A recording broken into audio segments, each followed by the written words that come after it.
अमेरिकी central bank federal reserve ने एक बार फिर से ब्याज दरों में बढ़ोतरी कर दी है। बैंक की तरफ से बुधवार रात को ब्याज दरों में 25 बेसिस पॉइंट की बढ़ोतरी की गई। पिछले साल मार्च से लेकर अब तक ब्याज दरों में 10वीं बढ़ोतरी है ये। अब अमेरिका में जो ब्याज दरें हैं वो 5 से 5.25% हो गई हैं।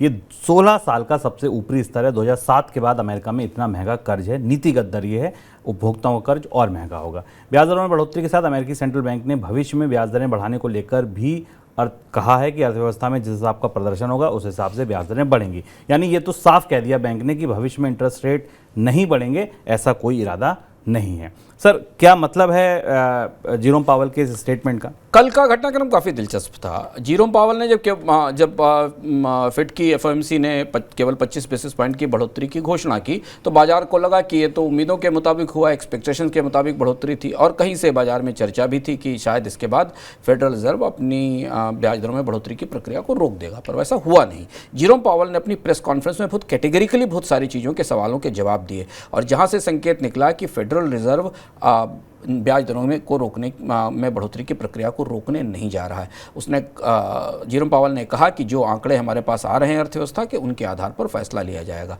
किसी भी स्थिति में इसे पॉज ना माना जाए, इसे रोका हुआ ना माना जाए। अब अगर आप आंकड़े और तथ्य देखें तो उसमें जेरोम पावेल ऐसा क्यों कह रहे हैं ये सामने दिखाई देता है। अमेरिका में भी महंगाई दर 5% से ऊपर है, उसे 2% पर लाया जाना है। ब्याज दरें 16 साल के सर्वोच्च स्तर पर हैं, पर मंदी की आशंका बनने की संभावनाएं अभी भी उतनी गहरी नहीं दिखाई दे रही हैं। अमेरिका का फेडरल बैंक ये चाहता है कि लोग कम खर्च करें, कर्ज महंगा हो, लेकिन ऐसा हो नहीं रहा।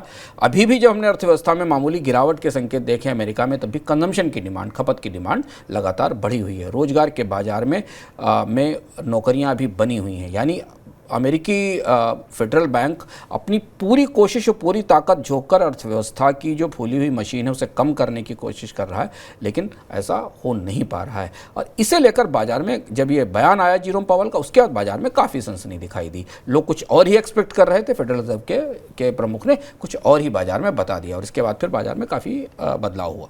सर, इस फैसले के बाद या आगे आने वाली संभावनाओं के हिसाब से आपको क्या लग रहा है, मंदी की संभावना कितनी पुख्ता है? हाँ, अब जिस तरीके की परिस्थिति दिख रही है और जैसा जेरोम पावेल ने कहा उस हिसाब से एक मामूली मंदी अमेरिकी अर्थव्यवस्था में दिखाई देती है, संभावना बनती दिखाई देती है। क्योंकि अगर आप मोटे मोटे आंकड़े को देखें कि 5% से ऊपर की ब्याज दर और 5% की महंगाई, जेरोम पावेल किसी भी तरह से उस 5% की महंगाई को 3% या 2% तक लाने से कम पर नहीं रुकेंगे, और जब तक नहीं रुकेंगे तब तक ब्याज दरों में बढ़ोतरी के 1-2 दौर और आएंगे।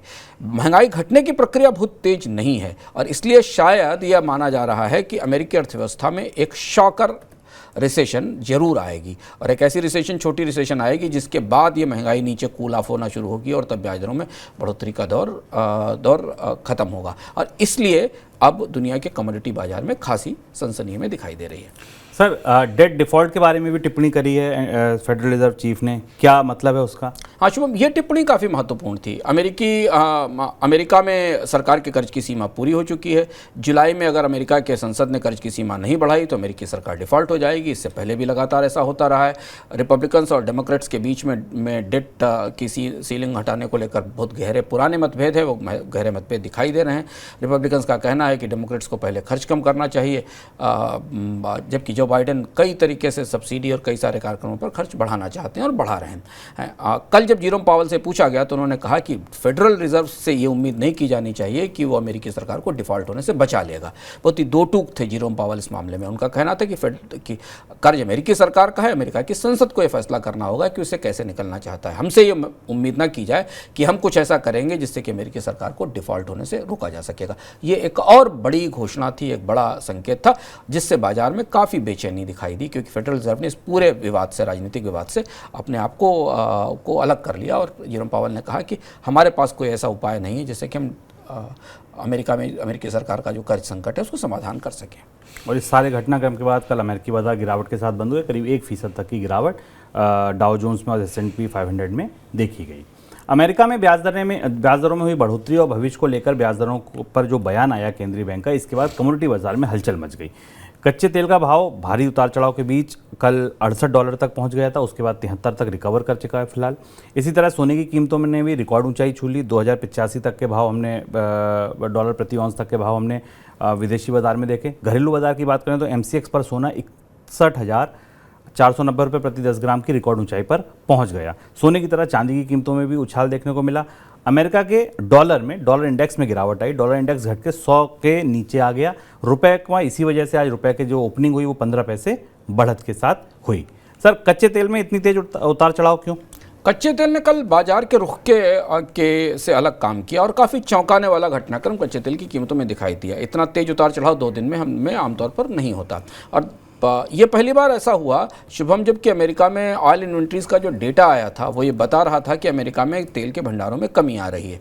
आमतौर पर जब भी ऑयल इन्वेंट्रीज का डेटा आता है, कच्चे तेल की कीमत बढ़ोतरी के साथ उस पर रिएक्ट करती है। अगर अमेरिका में तेल के भंडार कम होते हैं तो WTI और ब्रेंट की कीमतों में बढ़ोतरी होती। लेकिन कल कई सारे ऐसे परस्पर विरोधी आंकड़े बाजार में तैर रहे थे कि ऐसा लगा जैसे क्रूड का पूरा मार्केट कन्फ्यूज होकर किसी बड़े गलियों वाले हिस्से में भटक गया है।